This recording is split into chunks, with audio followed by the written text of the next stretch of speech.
지난 몇 주간에 걸쳐서 요한복음에 나오는 7가지 기적들을 살펴보고 있습니다.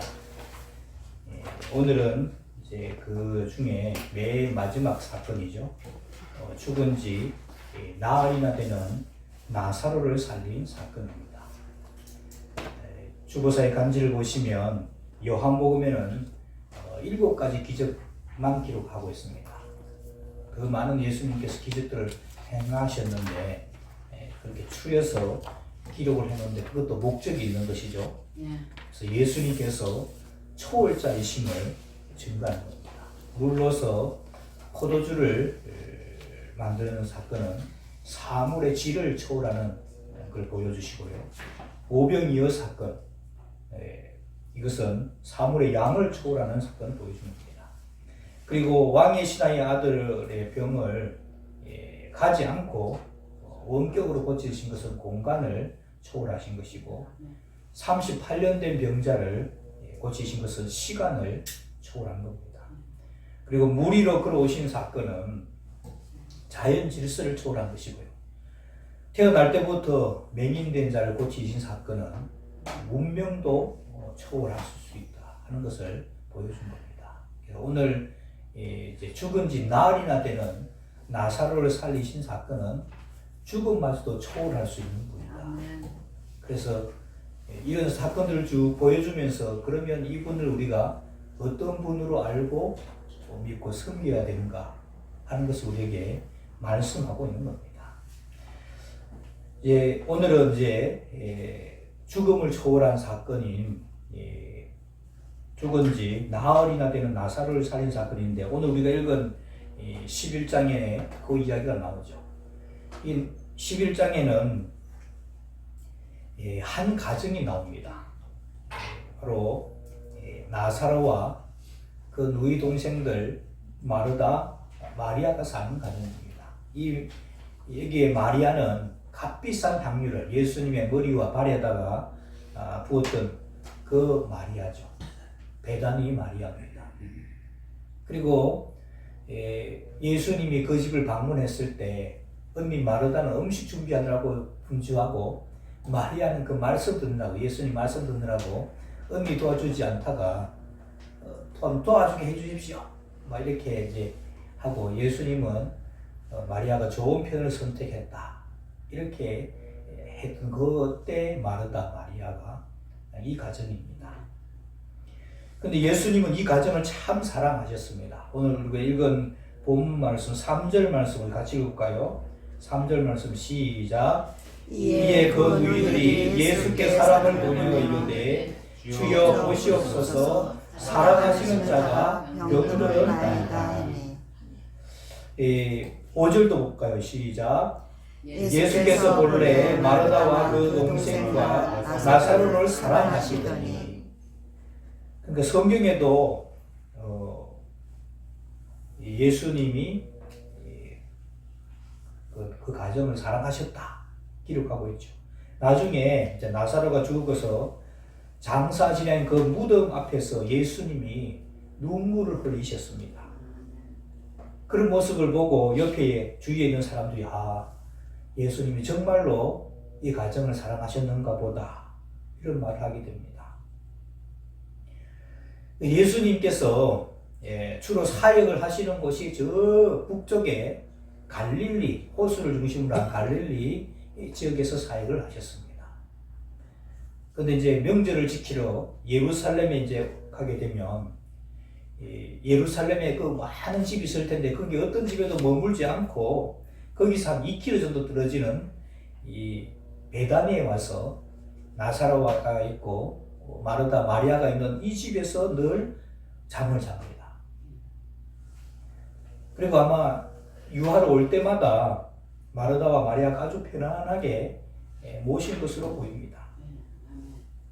우리나라식으로 이렇게 대답하면 예수님이 주로 사역을 하신 곳은 저 평안도 쪽이 평안도 신의주 있는 그 평안도 쪽에서 주로 사역을 하셨고 이제 명절 지키러 서울에 오게 되면 서울에 많은 집들이 있는데 거기 아무도 거기 잠자지 않고 어디까지 성당까지 왔던 겁니다. 거리가 비슷해요. 한 2km가 베단에서 이제 예루살렘까지 하면 한 2km인데 성남에 와서 잠을 잤다는 겁니다. 그만큼 그 가정을 사랑하셨고 친하게 지내셨다는 것이죠. 예수님은 자기 자신을 위해서 능력을 행하지 않으셨습니다.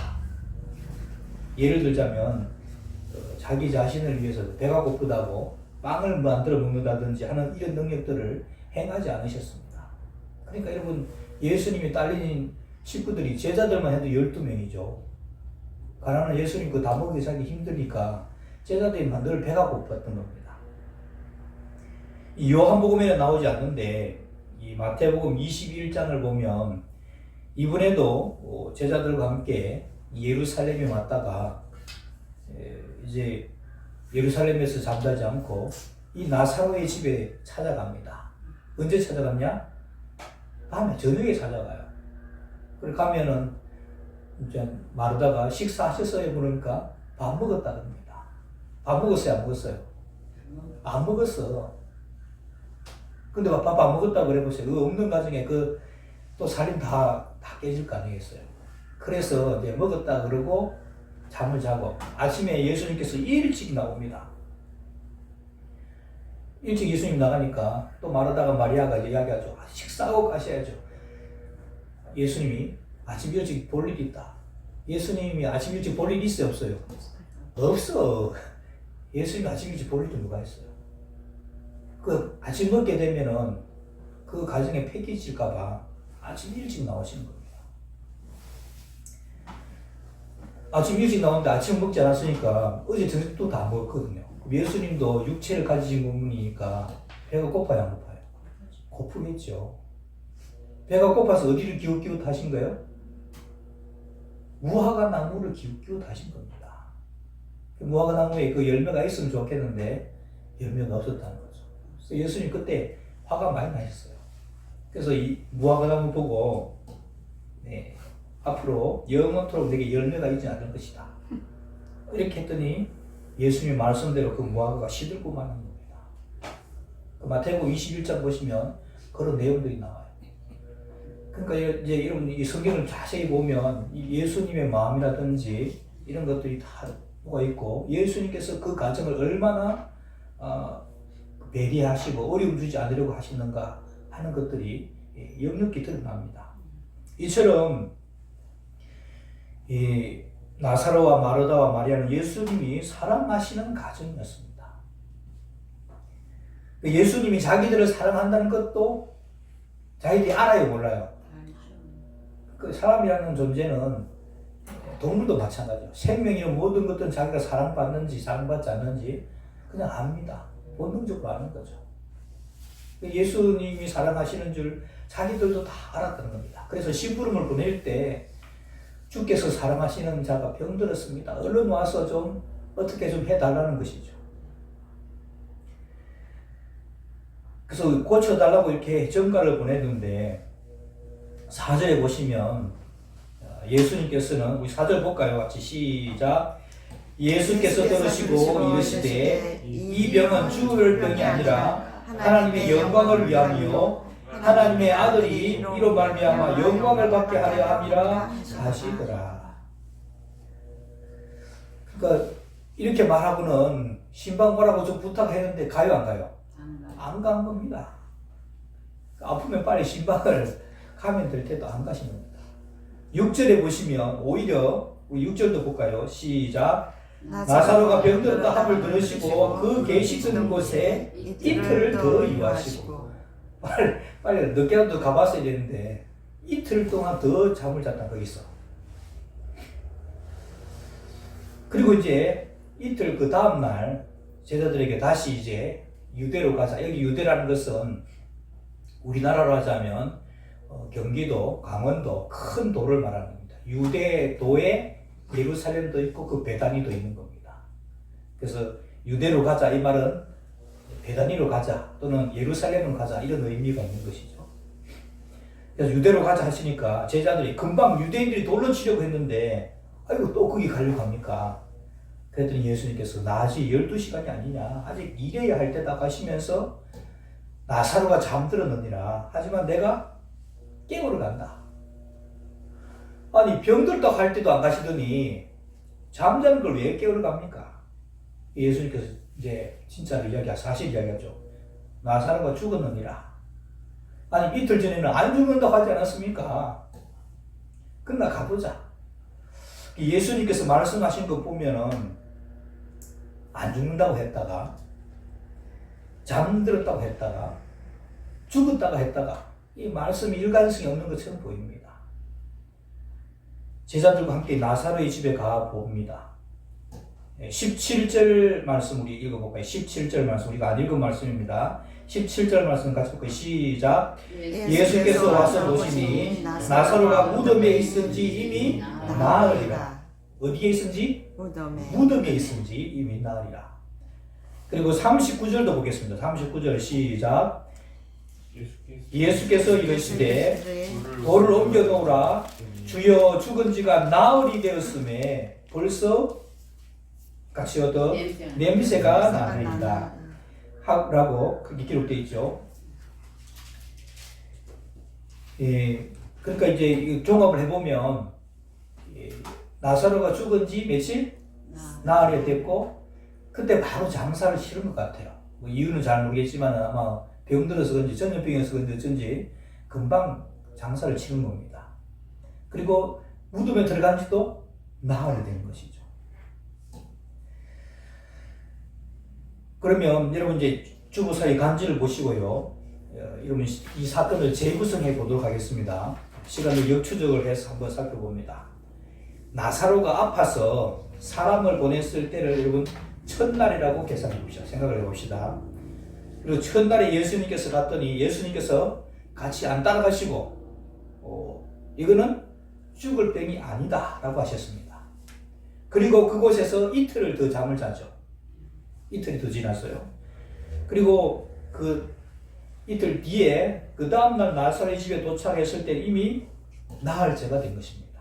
그러니까 심부름꾼이 예수님을 찾아간 시간이 하루 걸렸고 그리고 예수님이 연락받은 곳에서 이틀이나 더 머무르셨고 그리고 예수님이 신방을 가신 날이 나흘째인 겁니다.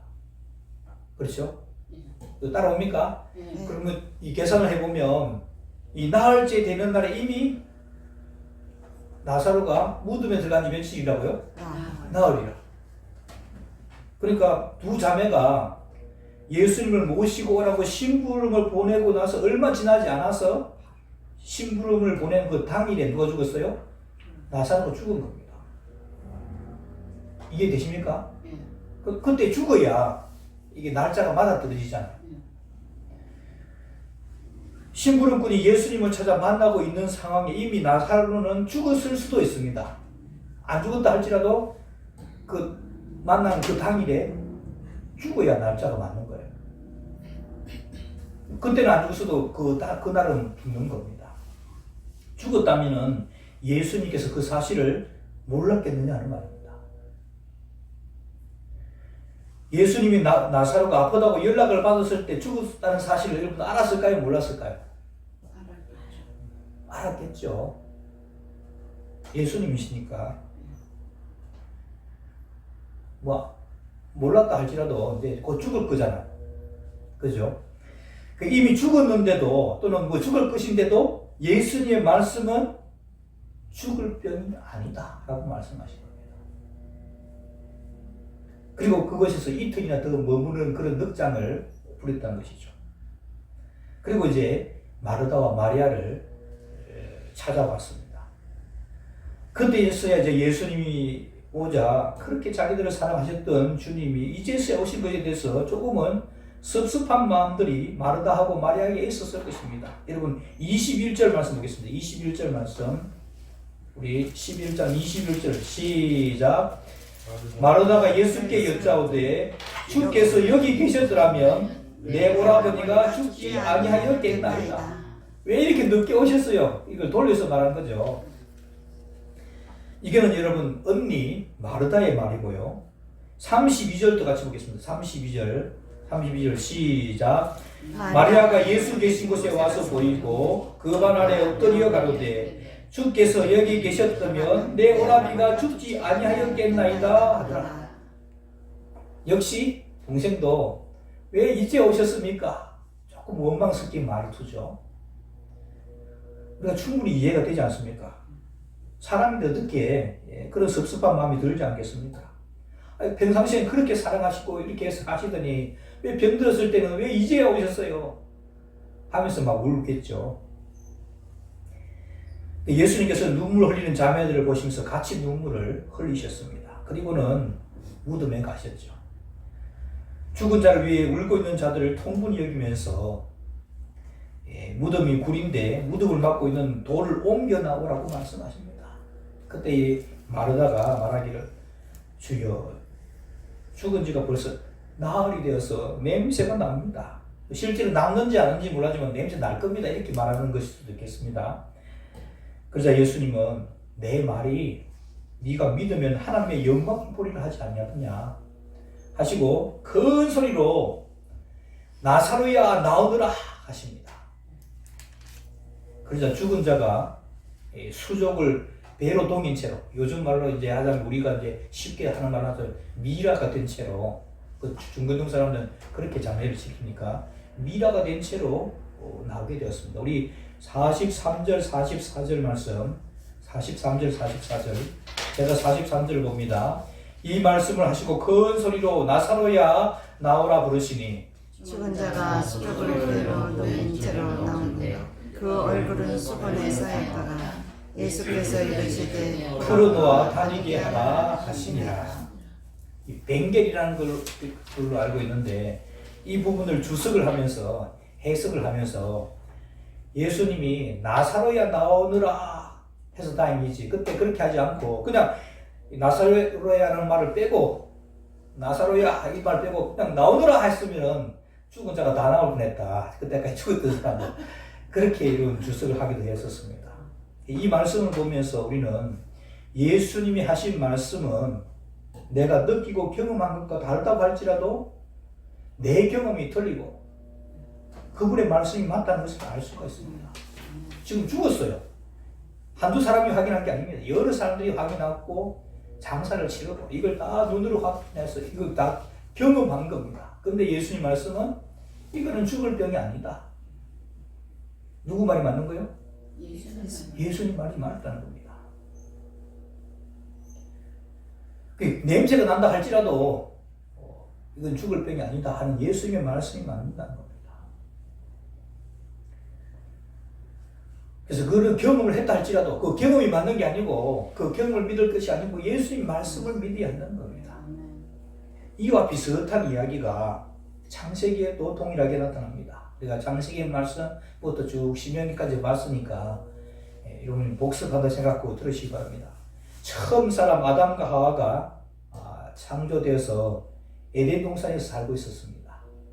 하나님께서는 모든 자유를 허락하셨지만은 동산 중앙에 생명나무와 선악을 알게 하는 나무가 있었는데 선악을 알게 하는 나무의 열매는 먹지 못하도록 금했습니다. 따 먹으면 정령 죽으리라. 요즘 바뀐 성경책에는 반드시 죽으리라. 그렇게 말씀하셨습니다. 그때 제일 강경한 뱀이 와서 말을 꺼냅니다. 하나님이 참으로 동산의 모든 씨가를 먹지 말라고 하더냐. 그랬더니 다 먹을 수 있지만 동산 중앙의 나무는 하나님 말씀에 먹지도 말고 만지지도 말고 말라. 내가 죽을까 하노라 하셨느니라. 이렇게 하니까 뱀이 완전 부인하죠. 결코 죽지 않을 것이다. 하나님께서는 반드시 죽으실 것이다 했는데 뱀은 결코 죽지 않을 것이다. 너희가 그것을 먹으면 너희 눈이 밝아져서 하나님같이 되어서 선악을 알게 될 줄을 하나님이 알기 때문에 일부러 못 먹게 하신 것이다. 그 말을 듣고는 이제 쳐다보니까 예전에는 잘 느끼지 못했는데 이 뱀의 말을 듣고 그 과일을 봤더니 따먹으면은 먹음직도 하고 또 보암직도 하고 그 따먹으면 아주 지혜롭게 될 만큼 탐스럽게 단 그런 열매였다는 겁니다. 하나님은 따먹으면 반드시 죽는다. 뱀은 결단코 죽지 않는다. 오히려 눈이 밝아져서 선악을 분별할 줄 알게 된다.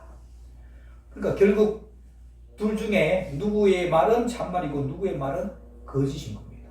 뱀이 말이 들리는 거지. 결국 하나에게 속는 거죠. 예. 아담과 하와가 여러분 완벽하게 창조되었지만은 치명적인 약점이 있습니다. 그게 뭐냐니까 역사가 없다는 것이죠. 자기네들이 처음 사람이니까 경험이 없습니다. 경험이. 자기들보다 먼저 살아본 사람들의 발자취가 있다면 저거 따야 되는가 안 따야 되는가 알겠는데 그게 없다는 겁니다. 어차피 경험을 못 해본 이 하와였기 때문에 이왕 속을 때 속더라도 먹고 속자. 이게 보통 사람들의 마음이죠. 그래서 여자가 따서 먼저 먹었습니다. 따서 먹었는데 여자가 죽었습니까? 안 죽었습니까? 안 죽었습니다. 먹자마자 하고는 막 독을 먹듯이 하고는 꼬꾸라져서 그냥 죽었으면 좋았을 텐데 안 죽었다는 겁니다. 안 죽었어. 만약 죽었다면은 그 옆에 있던 이제 아담이 보고 이게 죽는 거구나. 죽는 것도 한 번도 못 봤거든요. 하고 이제 조심하게 될 겁니다. 여러분 갈비뼈 양쪽으로 많이 있잖아요. 갈비뼈 양쪽으로 많이 있으니까 또 여자애 또 만들면 되잖아요. 그 다음에는 교육을 철저하게 시켜주겠죠. 이거 안 만져봐봐라. 이게 두 군데 뷰지. 하나는 네 거고 하나는 첫 번째 이제 저거 따먹고 죽었다. 너는 절대로 저거 따먹지 말아라. 교육을 철저하게 했을 것입니다. 그런데 문제는 이 왼수가 우리 할머니죠. 왼수가 안 죽었다는 겁니다. 안 죽었어. 안 죽으니까 담대함이 생긴 겁니다. 그래서 그 남편 아담에게도 자기 먹은 과일을 줍니다. 아담도 자기 아내가 안 죽으니까 담대하게 먹었을 것입니다. 아담도 역시 죽었습니까? 안 죽었습니까? 안 죽었어요. 안 죽었을 뿐만 아니라 눈이 밝아져서 뱀이 말한 대로 눈이 밝아져서 자기들이 벗은 줄도 알게 됐다는 겁니다. 그 경험, 체험까지 다 했습니다. 하나님의 말씀이 맞지 않다는 것을 체험, 경험까지 다 했습니다. 그럼 여기까지 보면 누구의 말이 더 맞는 것 같습니까? 하나님의 말씀 맞는 것 같아요? 뱀의 말이 맞는 것 같아요? 뱀의 말이 맞는 것 같죠? 안 죽었지. 눈도 밝아졌지. 뱀의 말이 맞는 것 같아요. 여기서 이러면 신뢰가 깨지게 되는 겁니다. 하나님에 대한 믿음, 신뢰가 깨지게 되는 거죠. 이게 믿음, 즉 신뢰가 이런 관계의 시작인 겁니다. 관계란 믿음으로 시작하고 사랑으로 완성되는 것인데 믿음이 깨어지니까 하나님과의 관계도 깨어지게 되는 겁니다. 여러분 교회에 처음 오면 여러분 제일 많이 듣는 단어들 중에 하나가 믿음. 믿음 왜 자꾸 믿음을 이야기하냐? 아담과 하와 때에 믿음이 깨지면서 관계가 깨진 거야. 회복되려면 하나님에 대한 믿음이 다시 회복되어지고 관계도 회복되어지는 겁니다. 그걸 위해서 이런 거죠. 우리가 믿음 이야기하는 겁니다. 하나님께서 예수님을 보내주셔서 우리를 대신해서 죽으셨다는 그 사실을 믿게 되면 하나님을 믿게 된 것이고 그러면은 관계가 다시 회복되어진다는 겁니다. 그래서 믿음을 이야기하는 겁니다. 사탄의 말이 일시적으로 맞는 것 같은데 여러분 아담과 하와가 죽었습니까? 안 죽었습니까? 죽었어요. 그때는 안 죽었지. 그때는 안 죽었지만 결국은 죽었습니다. 창세기 5장에 가면은 아담의 아들들이 쭉 나오고 이제 아담의 아들 셋의 후손들이 나오는데 누구는 메세를 향수하고 죽었더라. 누구는 메세를 향수하고 죽었더라. 다른 표현들이 많은데 다 죽었더라 다 표현합니다. 창세기 5장에 그렇게 다 표현해요. 결국에는 하나님의 말씀이 맞다는 것을 보여주는 것이죠. 하나님께서 죽는데 바로 안 죽고 거의 1000년 가까이나 집행을 유예를 하신 겁니다. 결국은 집행이 됐죠. 다 죽었습니다. 사탄의 말이 부분적으로 맞을 수가 있습니다. 그러나 결국 나중에 가면 하나님의 말씀이 맞다는 것이 드러나게 됩니다. 체험까지 하고 경험까지 했어도 사탄의 말을 따라가서는 안 되는 겁니다. 틀린 것 같아도 우리의 상식과 경험에 맞지 않는 것 같아도 우리는 하나님의 말씀을 따라가야 한다는 것이죠. 귀신의 말도 이런 부분적으로 맞습니다. 점쟁이들이 점을 보는데 점쟁이들이 귀신같이 잘 알아맞힙니다. 그 못 알아맞히면 누가 아무나 가겠어요? 그래서 그리스도인들도 30%가 점쟁이에게 가서 점을 본 적이 있다고 합니다. 점쟁이한테 점을 보러 가는데 부분적으로 맞습니다. 맞지 않으면 왜 가겠어요? 점쟁이들이 귀신같이 점괘를 잘 본다고 할지라도 거기 따라가서는 안 됩니다. 요즘은 그런 게 없는데 옛날에는 여러분 이제 그 의술이 발달하지 않았을 때는 그 남자아이를 낳을 것이냐 여자아이를 낳을 것이냐 점쟁이한테 가서 물어봤다는 것이죠. 그 확률이 절반이죠. 딸 아니면 아들 아닙니까? 그래서 물어보면 이제 점쟁이가 아들이라는 아들. 그럼 이제 지금이야 이건 딸아이를 선호하지만 옛날에는 또 아들을 선호했어요. 딸을 낳으면 지우고 아들이면 낳으려고 이제 이렇게 했는데 점쟁이가 아들을 낳을 거란 겁니다. 그래서 이제 시간 채워서 이제 낳았는데 뭐 낳았어요? 딸을 낳은 거야. 그러면 이제 따지러 가겠죠. 점쟁이도 따지러 가니까 장부를 꺼내놓더니 맨날 며칠 오였어요 해서 물어보니까 장부를 딱 보니까 딸 써놨어 딸. 딸 써놓은 거예요. 내가 딸 낳는 거 알았는데 그 내가 아들이라고 했으면은 딸이라고 했으면은 죽을까봐 내가 일부러 딸이라고 하는 거라고 그래서 아들이라고 한 것이라고. 이 딸이 크면 아주 위대한 사람 될 거니까 잘 키우라. 여러분 그렇게 속이는 겁니다. 그럼 딸 아니면 아들인데 아들이면 찾아오겠어요 안 찾아오겠어요? 안 찾아오죠. 딸이면 찾아올 텐데 찾아올 줄 알고 딸이라고 적어놓은 겁니다. 그렇게 사기를 친다는 것이죠. 그런 사기꾼이고 실제로 이분 귀신들한테 가면 점을 잘 치는 경우도 있어요. 있다고 할지라도 거기 따라가서는 안 되는 겁니다. 우리는 하나님 말씀을 따라가야 합니다. 오늘 우리가 읽은 말씀처럼 예수님의 말씀에 이 병은 죽을 병이 아니다.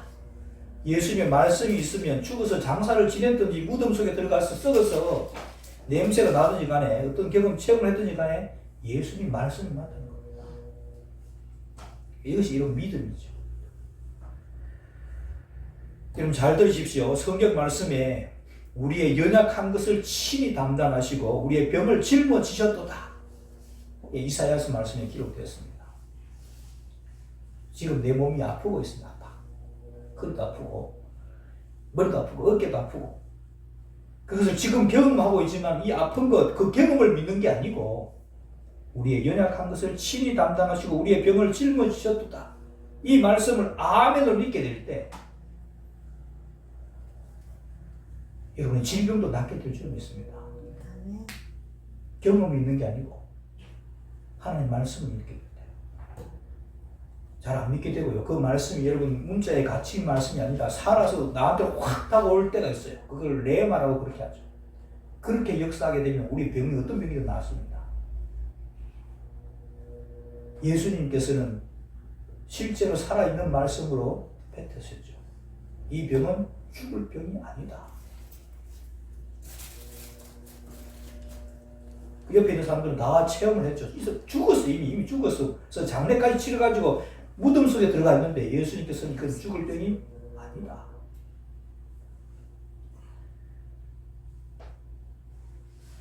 이게 비밀입니다. 많은 사람들이 여기서 실험을 하죠. 이걸 이제 믿음으로 건너뛰어야 하는데 여기서 지 않고 많은 사람입니다. 우리 한국 사람들은 기적이라든지 병이 나는 거 좋아합니다. 안 좋아하는 사람들이 있겠느냐마는 우리 한국 사람들 그런 쪽에 관심이 많죠. 그런데 성경에 보면 마지막 때 적그리스도가 나타나고 그들이 나타나서 온갖 기적들이 일으키고 병도 낫게 하고 능력도 행할 수 있습니다. 만약에 그러면서 내가 예수다 하러 간다면 그 사람을 따라가겠느냐 하는 겁니다. 지금이야 우리는 다 하나님 말씀을 믿지 우리가 기적이라든지 이런 거 안 믿습니다. 그렇게 말할지 모르겠습니다. 그런데 우리는 우리 몸으로 경험하는 것을 너무 좋아합니다. 경험하는 것보다 더 우선시되어야 될 것이 바로 약속의 말씀입니다. 약속의 말씀. 그 말씀을 따라가야 됩니다. 여기에 참석한 모든 분들이 내 경험, 내 상식을 믿는 것이 아니라 하나님이 말씀하신 그 말씀대로 믿고 그 말씀대로 순종해서 능력 있는 삶, 치유되는 삶을 살 수 있게 되기를 주님의 이름으로 축원합니다. 기도하겠습니다. 하나님이 하신 약속의 말씀들을 말씀하신 그대로 믿을 수 있는 믿음을 허락하여 주옵소서. 내 경험이나 내 체험을 따라가지 않고 하나님의 말씀을 믿고 따라가는 저희들 다 되게 하여 주옵소서. 예수님의 이름으로 기도하옵나이다. 아멘. 아멘.